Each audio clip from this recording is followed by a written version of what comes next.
আজকের এই সত্য ঘটনাটি মূলত একজন 40 বছর ঊর্ধ্বে পিতাকে নিয়ে ও তার স্পোর্টস খ্যাত অর্থাৎ টুর্নামেন্ট খ্যাত আদরের সন্তানকে নিয়ে। সামান্য এই গেমকে কেন্দ্র করে অসহায় পরিবার থেকে উঠে আসা এই সত্য ঘটনাটা তুমি যখন জানতে পারবা তখন হয়তো আমার মতো তুমিও থমকে যাবার বুঝতে পারবা স্পোর্টস বা টুর্নামেন্ট শুধু মানুষের জন্য আশীর্বাদই না, বরং এটা মানুষের জন্য অভিশাপেরও কারণ হইতে পারে। জীবনে চলার পথে অনেক ধরনের গেমারের সাথে পরিচিত হয়েছি, কিন্তু এই প্রথমবারের জন্য কোনো একজন গেমারের অসহায় বাবার সামনে দাঁড়িয়ে আমি। তবে এটার শেষটা যে এতটা কষ্টকর এবং হতাশাপূর্ণ হবে সেটা আমি কল্পনাও করতে পারিনি। এটার জন্যই তোমাদের কাছে শেয়ার করতে চলে আসা।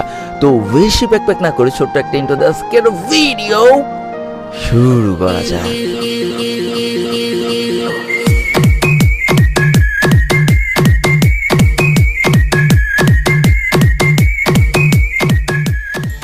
যারা এই ফ্রি ফায়ার গেমকে ভালোবাসে, যারা 12 লল গেমারকে ভালোবাসে, শুধুমাত্র এই ভালোবাসার তাগিদে আমার বাসা পর্যন্ত চলে এসেছে দেখা করতে, এমন ঘটনা ঘটেছে আমার জীবনে বহুবার। কিন্তু জীবনে এই প্রথমবারের জন্য আমার সাথে এমন একটা মানুষ দেখা করতে এসেছে যে না তো এই ফ্রি ফায়ার গেম সম্পর্কে কিছু বোঝে, না তো এই ফ্রি ফায়ার গেমটাকে ভালোবাসে, বরং সেদিন শেষে একজন গেমারের বাবা। আমি তার চোখে মুখে এবং কথা বলার ভঙ্গিতে স্পষ্ট অসহায়ত্ব ফিল করতে পারছিলাম। যার বয়স ছিল আমার থেকে অনেক সিনিয়র, 40+। তার মুখ থেকে যখন প্রথমবার শুনেছিলাম যে আপনি কি 12 লল গেমার, তখন কিছু সময়ের জন্য হতবাক হয়ে গিয়েছিলাম যে আসলে আমার সাথে এটা কি ঘটছে। তারপর সেই অসহায় মুখে ছোট্ট একটা হাসি দিয়ে আবারও তিনি বললেন, জানো বাবা, সেই সকাল ধরে তোমার বাসাটা অনেক কষ্ট করে খুঁজে বের করেছি, কিন্তু তারপরেও আমার কিছু যায় আসে না, কারণ আমাকে তোমার কাছে আসতেই হতো। আমি তোমার কাছ থেকে কিছু ব্যাপারের সত্যতা সম্পর্কে জানতে এসেছি। এরপর পুরো ঘটনাটা সেই গেমারের বাবার মুখ থেকে শোনা, যেটা ঘটে গিয়েছে আমাদের নিজ জেলায়। তবে আমি সেই পরিবারের ঠিকানাটা গোপন রাখতে চাই, কারণ আমাদের এই গল্পগুলো মানুষের কাছে শেয়ার করা হয় শুধুমাত্র একটা নির্দিষ্ট ব্যক্তিকে উপরে তোলার জন্য বা নিচে নামানোর জন্য নয়, বরং এই গল্পগুলো থেকে হাজার হাজার মানুষ যেন কিছু শিখতে পারে সেটার জন্যই তোমাদের সামনে উপস্থাপন করা হয়। তো এই পরিবারটার বসবাস যশোর জেলার ছোট্ট একটা গ্রামে, ছোট্ট একটা সুখের সংসার। তো সেই অসহায় পিতার মুখে শুনেছিলাম তাদের পরিবারের সদস্য বলতে তিনি, তার স্ত্রী, তার আদরের একটা মেয়ে আর আদরের একটা ছোট্ট ছেলে আছে। গ্রামের অধিকাংশ মানুষ যেমন কৃষিকাজের সাথে জড়িত, তেমন এইখানেও ব্যতিক্রম না। আমার সাথে যে মানুষটা দেখা করতে এসেছিল তিনিও একজন কৃষক। বিশ্বাস করো, সেই বাবাটা যখন আমাকে বলেছিল যে দেখো বাবা, আমি কৃষি কাজ করি, আমার হাতের অবস্থা, তখন বুঝতে পেরেছিলাম একজন কঠোর পরিশ্রমকারী মানুষের হাত কেমন হয়। তাদের নিজেদের থাকার মধ্যে ছোট্ট একটা টিনের কুড়ে ঘর রয়েছে আর কিছু জমি রয়েছে যেগুলো চাষবাস করে তাদের সংসারটা বর্তমান চলছে। ওই যে গানের একটা লাইন আছে না, ধনীরে ধন দিলা, গরিবের তুইলা পিঠের ছাল। তো ওই দিন ওই লোকটার হাত দেখে আমি বুঝতে পেরেছিলাম এই কথার মিনিং। তারপরেও 1 সেকেন্ডের জন্য ওই মানুষটার মুখ থেকে আমি হাসি ফুরাতে দেখিনি। তারপর একটা দীর্ঘ নিঃশ্বাস নিয়ে ওই লোকটা বলল, বাবা রে, চাষবাস করে কি আর জীবন চলে? সকালে নুন আনতে বিকেলে পান্তা ফুরে যায়, তারপরে ঘরে আবার মেয়ে বড় হচ্ছিল। কিন্তু তারপর জানো বাবা, এই যে 7-8 মাস হলো আমি আমার মেয়েটাকে বিয়ে দিয়ে দিয়েছি। এখন আমি, আমার স্ত্রী আর ওই ছোট ছেলেকে নিয়ে আমাদের সংসার। কিন্তু বাবা, আমি এখন আমার ছেলেকে নিয়ে কি করতে পারি? এই প্রশ্নটা শোনার পরে হঠাৎ করে আমি একটু অবাক হয়ে গিয়েছিলাম। তারপর আমি জিজ্ঞেস করলাম যে কি হয়েছে আঙ্কেল, কি এমন ঘটেছে, আমার কাছে সবটা খুলে বলেন। এরপর তিনি বলতে শুরু করেন, দেখো বাবা, আমি ছিলাম ছোটবেলায় এতিম মানুষ, এর বাড়ি ঠেলা খেয়ে ওর বাড়ি ঠেলা খেয়ে এইভাবে মানুষ হয়েছি। পড়াশোনা করার সেইভাবে কোনোদিন সুযোগ পাইনি। তারপরে অনেক কষ্ট করে একটা টিনের বাড়ি তুললাম, অল্প কিছু জমি ছিল, সেইগুলোতে চাষবাস করে আমি আস্তে আস্তে নিজের সংসারটারে গোছানোর চেষ্টা করছি। আমি কখনো চাইনি যে আমি যেভাবে কষ্ট পেয়ে মানুষ হয়েছি, এর ওর দুয়ারে লাঠি ঝাঁটা খেয়ে মানুষ হয়েছি, সেইভাবে আমার সন্তানরাও এত কষ্ট পেয়ে মানুষ হোক। এই জন্য আমার একটাই ইচ্ছা ছিল, আমার শরীরের শেষ রক্তবিন্দু পর্যন্ত আমি আমার সন্তানদের জন্য করে যাব। তবে আমি এতটাই অক্ষম পিতা যে আমার মেয়েটা 15 বছর বয়সে বোঝা হয়ে গেল, তাকে আমার বিয়ে দিয়ে দিতে হয়েছে। জানো বাবা, আমার অনেক কষ্ট করতে হয়। সেই সকালবেলা উঠে মাঠে চলে যায়, সারাটা দিন রোদে পুড়ি, বৃষ্টিতে ভিজি, তারপরে আমার কাজ করে যেতে হয়। সেই বিকেলবেলা আবার বাড়ি আসে। আমি কখনো চাইনি যে আমার আদরের ছেলেটাও এই কাজের সাথে জড়িয়ে যাক। আমি এটা কখনো মেনে নিতে পারবো না। এই জন্য আমার উপর দিয়ে যত কষ্ট, যত ঝড় তুফান যাক না কেন, আমি আমার সন্তানকে পড়াশোনা করাচ্ছি যাতে বড় হয়ে ও কিছু করে খেতে পারে। কিন্তু কিছু মাস যাবত আমি লক্ষ্য করছি আমার ছেলের পড়াশোনার প্রতি আর কোনো মনই নেই। সারাদিন বন্ধু বান্ধবের সাথে মাঠের এক কোনায় বসে এই যে ফ্রি ফায়ার গেমটা সারাদিন খেলে যাচ্ছে। তো এলাকায় অনেক লোকজন আমাকে ধরে বলতে লাগলো আমার ছেলেটা নাকি নষ্ট হয়ে যাচ্ছে, আমার ছেলেটা নাকি সারাদিন ফোন টিপে বেড়ায়, আমার ছেলেটা নাকি আর পড়াশোনা হবে না। তো এই ব্যাপারটা নিয়ে আমি অনেক চিন্তিত হয়ে পড়ি। এরপরে আমি একদিন তার কাছে জিজ্ঞেস করি, সরাসরি প্রশ্ন করি, একটাই মাত্র ছেলে তো, তার উপরে রাগ দেখাইতে কোনোদিন পারিনি, আর হয়তো পারবও না।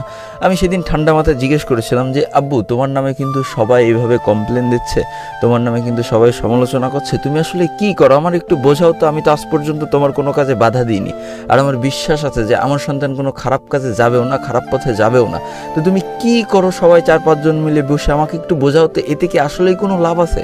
তো এরপর ছেলে আমাকে বোঝাচ্ছে যে আমার পড়াশোনা করতে অতটা ভাল লাগে না, আমার গেম খেলতে খুব ভাল লাগে। এই কথা যখন শুনেছি তখন আমি ওকে মারতে যাচ্ছি, তা ওর মা আমাকে ঠেকালো। তারপরে আবার ছেলে আমাকে বোঝাচ্ছে এই যে যারা ফুটবল খেলে, ক্রিকেট খেলে, জাতীয় টিমে চান্স পায়, এদের কিন্তু অনেক নাম ডাক। আমি বলছি হ্যাঁ, এদের তো নাম ডাক, এরা অনেক টাকা ইনকামও করে, কিন্তু বাবা তুমি তো আর ফুটবল খেলো না, ক্রিকেট খেলো না। তো তারপর আমার ছেলে আমাকে বলছে যে এইটাও নাকি ফুটবল ক্রিকেটের মতো। তা আমি তো প্রথমে একদম বিশ্বাস করিনি। তারপরে আমার অনেক ভিডিও দেখালো যে দেখো এরা ভালো খেলে, এরা বাইরের দেশে টুর্নামেন্ট খেলতে যাচ্ছে, লাখ লাখ টাকা ইনকাম করছে, অনেকে ছবি তুলতেছে, তোমার ভিডিও আমাকে দেখাইছে বাবা। তারপরে আমার ছেলে আরও বোঝাইতে লাগলো সে নাকি অনেক ভালো খেলে, তার নাকি অনেক ভালো ভালো জায়গার থেকে ডাকছে, বেতন দিতে চাচ্ছে। তারপরে সে তোমাদের ভিডিও দেখানোর পরে আমাকে আরও বোঝাইতে লাগলো সেও নাকি এত ভালো খেলে, তাকে নাকি বাইরের থেকে সবাই ডাকতেছে, তাকে নাকি টাকা পয়সা দিতে চাচ্ছে। তো এই কথাটা শোনার পরে আমি আর তার কথা বিশ্বাস করি না। আমি বলছি তুই আমার এইসব নয় ছয় বুঝাস না, তুই ফোনটা রেখে পড়তে চলে যা। তো আমার ছেলে পড়তে চলে গেল। এখন পরের দিন আমি যখন কাজে যাচ্ছিলাম তখন আমার ছেলে যাদের সাথে বসে গেম টেম খেলে তাদের আমি ডাক দিছি, ডাক দিয়ে এই যে ব্যাপারগুলো আমারে বোঝাইছে এইগুলো আমি ওদের কাছে জিজ্ঞেস করেছি যে এইগুলো কি সত্যি আসলে। তো তারা আমারে বললো হ্যাঁ আঙ্কেল, এই ব্যাপারগুলো সত্যি, এই যে এই ভিডিওগুলো সবই সত্যি, আপনারা যা যা দেখাইছে, এই যে এই মানুষগুলো এরকম খেলে অনেক বড় লোক হয়ে যাচ্ছে, এরা অনেক টাকা পয়সা কামাচ্ছে, এরা একদম টুর্নামেন্টের মতো, আপনি যদি ভালো খেলেন অনেক ভালো জায়গায় পৌঁছাইতে পারবেন। তো এইভাবে বেশ কয়েকটা দিন কেটে গেল। আমি আমার ছেলের উপরে ওইভাবে জোরাজোরি কিছু করিনি, কারণ আমি চাই যে ও যেটারে ভালোবাসে সেটা নিয়েই থাকুক। তো এরপর হয়েছে কি, মাস 2 আগে ওর ফোনটা হঠাৎ করে নষ্ট হয়ে যায়। এরপরে ও একদিন রাত্রেবেলা হঠাৎ করে আমার কাছে এসে বলছে যে আব্বু আমার একটা ফোন লাগবে। তো আমি ওরে বললাম যে কিছুদিন পরে তোমার পরীক্ষা, এখন আর ফোন টোন কিনা লাগবে না, আমার হাতেও টাকা পয়সা নেই, টাকা পয়সা আসুক, কয়েকদিন পরে ফোনটা কিনো। তো এরপর ও হঠাৎ করে ওর রুমে গেল, ওইখান থেকে ও 9,000 টাকা নিয়ে এসছে। নিয়ে আসার পরে বলছে এই দেখো আব্বু, আমি গেম খেলে এই 9,000 টাকা ইনকাম করছি, এখন যদি তুমি আমার ফোন কিনে না দাও তাহলে আমি অনেক পিছায় পড়বো। তো এটা দেখার পরে আমি হঠাৎ করে চিন্তা করছি কী রে, আমার ছেলে এতগুলো টাকা ইনকাম করলো ফ্রি ফায়ার গেম থেকে, তাইলে তো কিছু একটা করা লাগে। তা আমি আমার ছেলের কাছে জিজ্ঞেস করলাম যে আব্বু তুমি কি ফোন কিনবা, কত টাকা? আমার কাছে তো অত টাকা নেই, আমি যদি 5-7 হাজার টাকা দিই, 15-20 হাজার টাকার মধ্যে তুমি একটা ফোন কিনতে পারবা না? তো আমার ছেলে বললো যে এখন আর আমার সেই 15-20 হাজার টাকার ফোনে হবে না, আমার এখন 1 লাখ টাকা লাগবে। আমার তো পুরো মাথায় হাত, আমি আসলে বুঝতে পারছি না যে আমার এখন কি করা উচিত।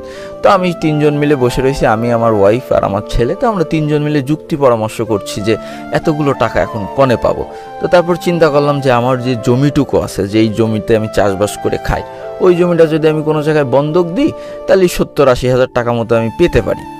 তো তারপর আমার ছেলে আমাকে বললো যে আব্বু তুমি ওই জমিটা দেখায় আমাকে কিস্তি তুলে একটা ফোন কিনে দাও, আমি তো গেম খেলে ইনকাম করছি, তাহলে আমি এইখান থেকে আস্তে আস্তে কিস্তি শোধে করে দেবো। ভালো কথা, আমার জীবনের শেষ সম্বলটুকু আমি বন্ধক দিয়ে কিস্তি তুলে আমার ছেলের হাতে 65,000 টাকা দিলাম। তারপরের দিন ফোন কিনে নিয়ে আসে, এই বড় একটা ফোন, আমি জীবনে অমন ফোন দেখিনি। আসলে ওই ফোনের দাম যে এত হয় আমি এটাও কখনো বুঝতে পারিনি। দেখো বাবা, আমি বাটন ফোন ইউজ করি, আমার এই বাটন ফোন দেখাচ্ছে, তা সে বাটন ফোনের মনে করো কোনো অক্ষরও বোঝা যাচ্ছে না ওইভাবে। এরপরে জিজ্ঞেস করলাম যে তারপর কি হইল আঙ্কেল? এরপর আবারও জীবনের গতিতে চলতে শুরু করলো। হঠাৎ 1 মাস পরে কিস্তির লোকরা যখন আসলো তখন আমার ছেলে ওদের কিস্তি দিতে পারলো না, বললো যে পরের মাসে দেবে।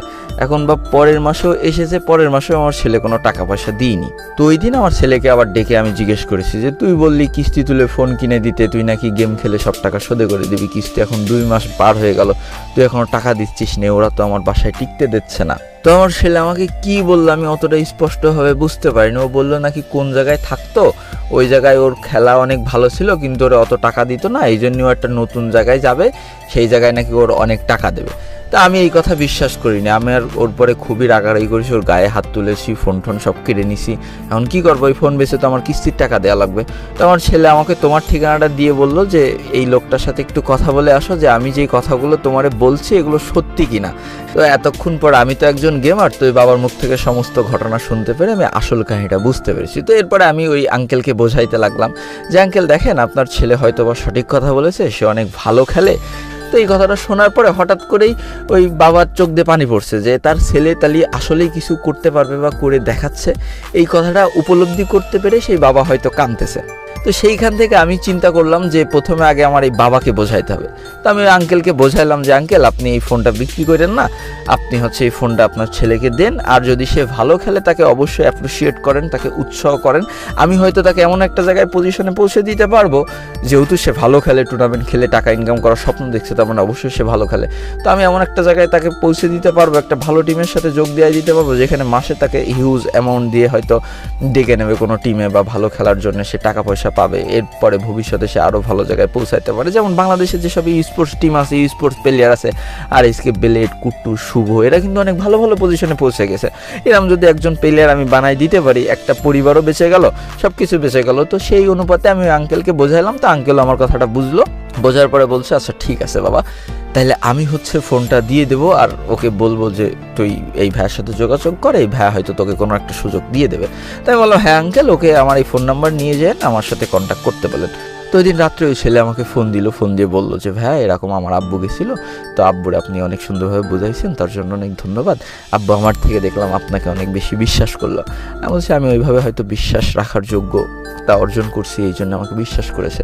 এখন তোমার বিশ্বাস রাখার পালা, তুমি ভালো খেলে ভালো জায়গায় পৌঁছাও। তা তুমি কি কোনো টিমে আসো? তো আমাকে বললো না ভাই, আমি এমনি গ্রামে আমাদের 4-5 জন মিলে একটা টিম করেছিলাম, তো আমরা খেলে খেলে কোনো রকম ইনকাম করতাম, কিন্তু আমি ভালো খেলি, ওরা অতটাও ভালো খেলে না, এই জন্য আমাদের টিমটা কোনোভাবে আগাইতে পারছে না।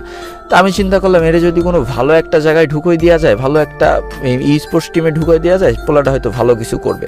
তো সেই দৃষ্টিকোণ থেকে আমি ওরে বললাম যে ট্রাই আউট নেওয়ার জন্য, যে তাহলে চলো একসাথে গেম খেলা শুরু করি, আমি তোমাকে অবশ্যই ভালো একটা টিমে ঢুকাই দেবো। কারণ যদি ভাই আমি একটা এই যে কুট্টুস আর এসকে ব্লেড, শুভ, এদের মধ্যে একটা প্লেয়ার তৈরি করতে পারি, দিন শেষে আমারও একটা নাম হবে, আমার হাত থেকে একটা প্লেয়ার উঠে আসলো, ভালো জায়গায় গেল, আমার এইটাই আমার ভালো লাগার জায়গা। তো আমি বললাম যে চল একসাথে গেম খেলি। তো ওরে নিয়ে আমি 5টা র্যাঙ্ক ম্যাচ খেলেছি, 5টা র্যাঙ্ক ম্যাচে কিল করেছে 4টে। তো আমি প্রথম ব্যাপারটা উপলব্ধি করতে পেরেছি যে ভাই মনে হয় ইউটিউবারের সাথে খেলছে। আমারও প্রথম এমন হয়েছে, বড় কোনো মানুষের সাথে খেলতে গেলে, বড় কোনো প্লেয়ারের সাথে খেলতে গেলে হাত পা কাঁপতো, আমি কিল করতে পারতাম। তো ও আমাকে এই কথা বললো যে ভাই আমি অনেক নার্ভাস ফিল করছি, এই জন্য আমি খেলতে পারছি না। তো আমি বিষয়টা মনে করলাম যে তাহলে হয়তো আমি খেললে ও ভালো পারফরমেন্স দেখাইতে পারবে না। তো আমি আমার একটা ছোট যে মানে 3 নম্বর না 4 নম্বর যে স্কোয়াড আছে, তো ওই স্কোয়াডে ঢুকাই দিয়ে T1 লবিতে পাঠাইছি। তো ভাই T1 লবিতেও খেলতেই পারে না, ও কিছু বোঝেই না টুর্নামেন্টের। ভাই এই কথাটা শোনার পরে আমি আকাশ থেকে পড়েছি। আমার টিমমেটদের কাছ থেকে যখন শুনলাম যে ভাই এই প্লেয়ারটার আপনি আমাদের টিমে ঢুকাইছেন, এ স্পোর্টস তো দূর, এ ম্যাপ সম্পর্কে অতটা ভালো চেনে না, এই কথাটা শোনার পরে আমি আকাশ থেকে পড়ছি। কি রে, কাহিনী তালি কোথায়? ভাই রে ভাই, অবশেষে আমি বুঝতে পারলাম যে এই পোলাডাই এর বাপরে সম্পূর্ণরূপে ঠকাইছে। তোমার এই জিনিসটা করার আগে একটাবার বিবেকে বাধা দিল না যে আমার বাপটা সারাটা দিন মাঠে কষ্ট করে, আমি এত বড় বড় মিথ্যে কথা দিয়ে আমার বাপের কাছ থেকে এত বড় একটা ফোন কিনি। নিজের বাপটা অশিক্ষিত মূর্খ হয়ে তোমার শিক্ষিত করার চেষ্টা করলো, আজকে সেই সুযোগটা নিয়ে সেই বাবারে বোকা বানাই দিলা। ভাই একটা স্পোর্টস প্লেয়ার, একটা টুর্নামেন্ট প্লেয়ার 2-4-5 মাসে তৈরি হয় না, তাদের বছরের পর বছর পরিশ্রম থাকে, বছরের পর বছর আইকিউ থাকে, বছরের পর বছর কষ্ট থাকে। তুমি আজকে ফোন নিলে, আজকে গেম খেললে, কালকে টুর্নামেন্ট প্লেয়ার হয়ে গেলে। টুর্নামেন্ট খেলা এত সোজা, দিন শেষে টাকা ইনকাম করা এত সোজা। দেখো মানতেছি আমাদের বাবা মা অনেক বয়স্ক, অনেক বৃদ্ধ, তাদের বুদ্ধি হয়তো আমাদের থেকে কম, তাই বলে আমরা তাদের এইভাবে বোকা বানাবো? গেম খেলতে না দিলে তাদেরকে বোঝাও যে আমি অবসর টাইমে খেলছি, তাই বলে যে মিথ্যে কথা বলে ভুলভাল বুঝে এইভাবে গেম খেলবে, এগুলো ঠিক না। তো আজকের ভিডিওটা এই পর্যন্ত ছিল, আশা করি সবাই অনেক কিছু শিখেছো। ভালো থেকো, সুস্থ থেকো, আর এই ভিডিওতে অবশ্যই একটু বেশি করে লাইক করে দিও আর বেশি করে শেয়ার করে দিও, যাতে এই ভুল আর দ্বিতীয়ত কেউ না করে, আর কোনো পরিবারও না করে। তো টাটা, বাই বাই।